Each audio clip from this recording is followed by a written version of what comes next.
মৃত্যুর পরবর্তী জীবনটা কেমন হবে, আমরা যখন মারা যাব আমাদের সাথে কি ঘটবে, আমাদের লাশের সাথে কি ঘটবে, কবরের জীবনটা কেমন হতে পারে, আমরা স্টেপ বাই স্টেপ আজকে শুনে বাসায় ফিরে যাব। রাজি আছেন তো ইনশাআল্লাহ? এর কাছে কোনো সন্দেহ আমাদের কাছে আছে? এই বিষয়ে কি কোনো সন্দেহ মুসলমানদের থাকতে পারে?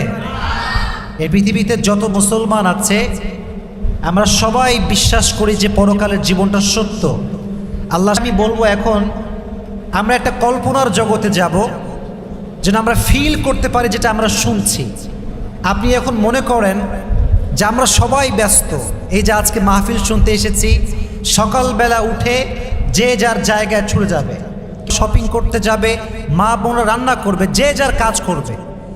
লাইফ সবসময় এভাবেই চলছে, এভাবেই চলবে। কারে আছেন, একটা বাইক রাইড করছেন, বাইক দিয়ে যাচ্ছেন, জাস্ট কল্পনা করেন যে আপনি বাইক চালাচ্ছেন সিটি বাইপাসের রোডে, পেছন থেকে একটা ট্রাক এসে আপনাকে একটা এমন ধাক্কা দিয়েছে আপনি রাস্তায় সোজা পড়ে গেছেন, রক্তে পুরো রাস্তাটা রক্তে সয়লাভ হয়ে গিয়েছে। আশেপাশের সব মানুষ দৌড়ে আসছে, আরে উঠাও, অ্যাক্সিডেন্ট হয়েছে, ভাইকে ধরো, মেডিকেল নিয়ে যাও। আপনি অজ্ঞান, সেন্সলেস, কোনো জ্ঞান নাই, কিছু বুঝতে পারছেন না। হঠাৎ করে আপনি আপনার চোখ খুলেছেন, চোখ খুলে দেখছেন যে আপনার চতুর্পাশে শুধু সাদা। আপনি এখন আছেন আইসিইউতে, আছে ডাক্তার, আপনি আপনার লাইফের সর্বশেষ লেভেলে আছেন। আপনি চাইলেও দাঁড়াতে পারছেন না, বসতে পারছেন না, কথা বলতে পারছেন না, শুধুমাত্র চোখটা খুলে ভাবছেন যে আয় হায়, এটা কোন দিনে আসলাম, কোন সময় আসলাম। ভাবছেন অতীতের কথা, যখন আপনি ছোট্ট শিশু ছিলেন, যখন আপনি যুবক হয়েছেন, কত গুনাহ করেছেন, জেনা করেছেন, প্রেম করেছেন, অন্যায় করেছেন, ব্লু ফিল্ম দেখেছেন, অশ্লীল ভিডিও দেখেছেন, আর খালি আফসোস করছেন, আল্লাহ হোয়াট আই হ্যাভ ডান, আমি কি করেছি, এটা আমি অন্যায় করেছি। দেখছেন কয়েকটা যুবক এসেছে, সব সাদা জামা, লুকিং ভেরি হ্যান্ডসাম, দেখতে অনেক সুন্দর, অ্যাট্রাকটিভ, সাদা জুব্বা পরা, আপনার সামনে এসেছে। আপনি ভাবছেন যে এরা কারা, কই থেকে আসছে এরা, মেডিকেল রুমে এদের কি দরকার। হঠাৎ করে আপনার ভিতরে চিন্তা এসেছে, আরে এরা তো তারা যাদের ব্যাপারে নবী বলেছেন যে মৃত্যুর আগে ফেরেশতা আসবে, এরা তারা। যদি আপনি ঈমানদার হন, আপনাকে মালাকুল মউত এসে বলবে, ইয়া আইয়াতুহান নাফসুল মুতমাইন্না উখরুজি ইলা মাগফিরাতিল্লাহি ওয়া রিজওয়ানি, হে প্রশান্ত আত্মা, টেনশনের কোনো কারণ নাই, হতাশার কোনো কারণ নাই। আজকে তোমার দিন শেষ, মানে তোমার দিন শেষ নয়, তোমার সুখের দিন শুরু হচ্ছে। সুবহানাল্লাহ পড়লেন না? লাইফ কিন্তু শুরু হচ্ছে, মৃত্যুর জীবনটা শুরু হচ্ছে। রূহ যখন বের হবে, হাদিসে এসেছে নেককার মানুষের রূহটাকে রাখার জন্য আল্লাহ তাআলা জান্নাত থেকে একটা লাল রেশমি রুমালের কাপড় নিজে পাঠিয়ে দিবেন। কাফাম মিন নাকফানিল জান্নাত ওয়া হানুত মিন হানুতিল জান্নাত, জান্নাত থেকে একটা রেশমি রুমালের কাপড় নিয়ে আসবে, আপনার রূহটাকে নিয়ে মালাকুল মউত জান্নাতের ঠিকানা তথা ইল্লিনে চলে যাবে। সুবহানাল্লাহ পড়া।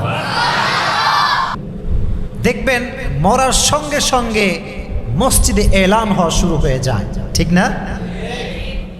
অ্যানাউন্সমেন্ট, অমুকের বাবা। যখন যে এলাকায় কেউ মারা যায়, ফেসবুকে যারা আমরা ফ্রেন্ড লিস্টে আছি, বারবার একই পোস্ট শো হয়, অমুকের বাবা আর নাই, ইন্না লিল্লাহি ওয়া ইন্না ইলাইহি রাজিউন, হি পাসড অ্যাওয়ে। সে তো দেখবেন আপনারা মৃত্যুর পরে অনেক লোক বাসায় জমা হয়ে যায়। মাথায় রাখবেন, আপনাকে মৃত্যুর পরে যারা দেখতে আসবে তারা সবাই যে আপনার শুভাকাঙ্ক্ষী হবে তা কিন্তু না, ঠিক না? লাশ পড়ে থাকবে, বেঈমান কান্নাকাটি করবে।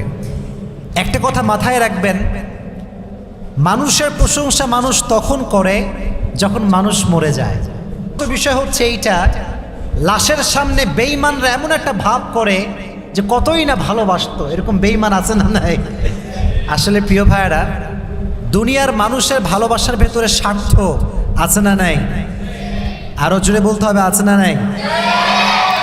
আমি সবসময় যুবকদেরকে কিছু কথা বলি এবং খুব বাস্তবমুখী কথা বলার আমি ট্রাই অলওয়েজ করি, সুন্দর হয়। বেঈমানদের কথা সবসময় সুন্দর হয়, বেঈমানদের আচরণ সবসময় সুন্দর হয়। বেঈমানকে দেখলে বোঝায় যায় না যে সে সবচেয়ে বড় বেঈমান, ঠিক কিনা?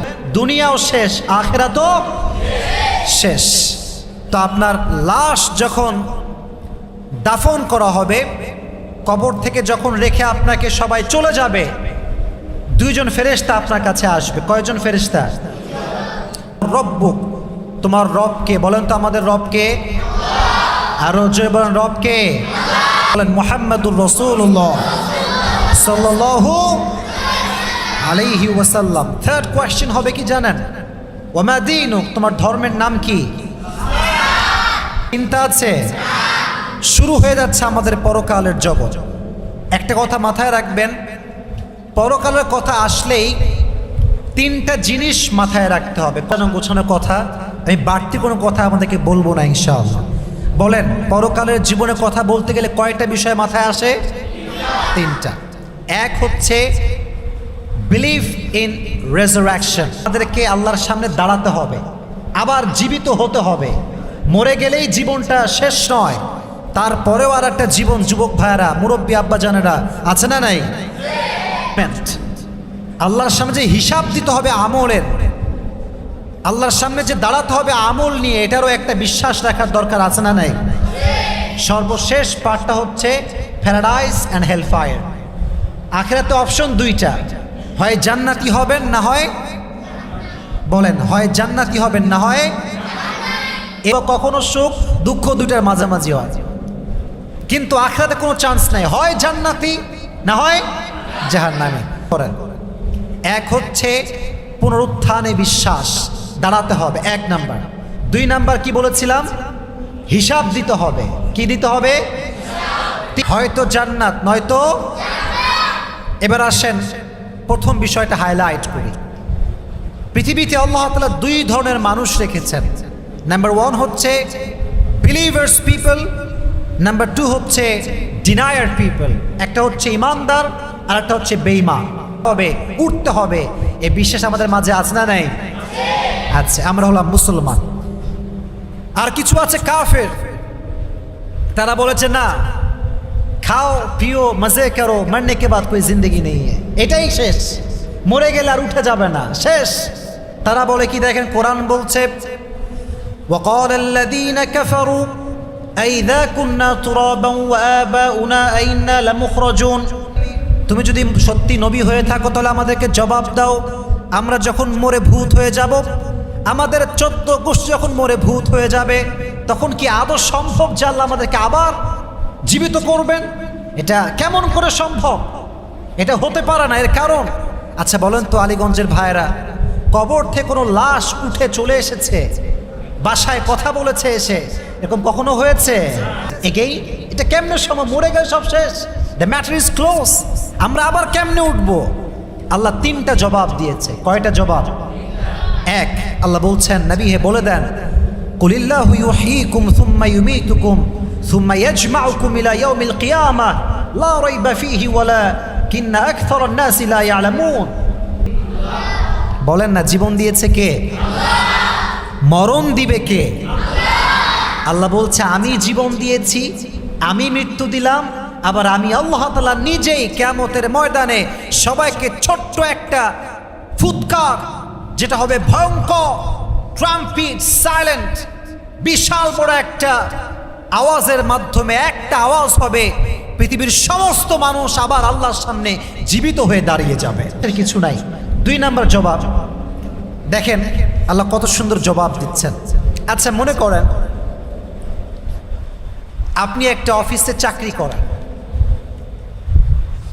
আপনার অফিসের যিনি বস তিনি কোটি টাকার মালিক। কত টাকার মালিক? বলেন, এর কাছে যেহেতু কোটি টাকা আছে, আপনি গিয়ে যদি বলেন, স্যার আমার বেতন হচ্ছে 10,000 টাকা, আমাকে 5,000 টাকা দেন, স্যার আপনি কি দিতে পারবেন না? আপনার পক্ষে কি দেওয়া সম্ভব না? স্যার বলবে, আরে পাগলা, আমি তো কোটি টাকার মালিক, তোমাকে চাকরি দিয়েছি আমি, পুরো কোম্পানি চালাই আমি, পুরো কোম্পানির মালিক হচ্ছি আমি, যেখানে আমি কোটি টাকা বেতন দেই সেখানে তো 5,000 টাকা কোনো বিষয় আমার কাছে না, ঠিক কিনা বলেন? মানুষ কি সেই সময়ের কথা স্মরণ করতে পারে না? when he was nothing to mention, যখন সে উল্লেখ করার মতো কিছুই ছিল না। আজকে আমি অনেক বড়, লম্বা, চেহারা সুন্দর, এক সময় আমি ছোট্ট একটা নাপাক পানি ছিলাম। ঠিক কিনা বলেন যুবক? স্টেপ, প্রথমে আল্লাহ দিলেন নাপাক পানি, তারপরে করলেন রক্তপিণ্ড, তারপরে করলেন গোশতপিণ্ড, আল্লাহ হাড্ডি দিলেন, স্ট্রাকচার দিলেন, রুহের ফুৎকার দিলেন, আমার ভেতরে হার্ট শুরু হয়ে গেল, থুক থুক থুক, আমাকে জীবন দিল একজন। আওয়াজ দিয়ে বলেন তিনি কে? মৃত্যুর পরে কি আমি আল্লাহ আবার তোকে উঠাতে পারি কি পারি না? 2 নাম্বার জবাব শেষ। 3 নাম্বার জবাব দেখেন, আল্লাহ লজিক দিচ্ছেন। লজিক, লজিক বোঝেন? লজিক মানে হচ্ছে যুক্তি। লজিক মানে কি? যুক্তি। হচ্ছে কথাগুলো ভালো করে বুঝবেন। আচ্ছা, আমাদের মাথার উপরে, একদম উপরে ওইটা কি আছে বলেন তো? আসমান। আল্লাহ বলছেন, আচ্ছা বান্দা বল তো, আনতুম আশাদ্দু খালকান আমিস সামাউ বানাহা। আল্লাহ বলছে আসমান বড় না মানুষ বড়? বলেন দেখি। বড় না আসমান বড়?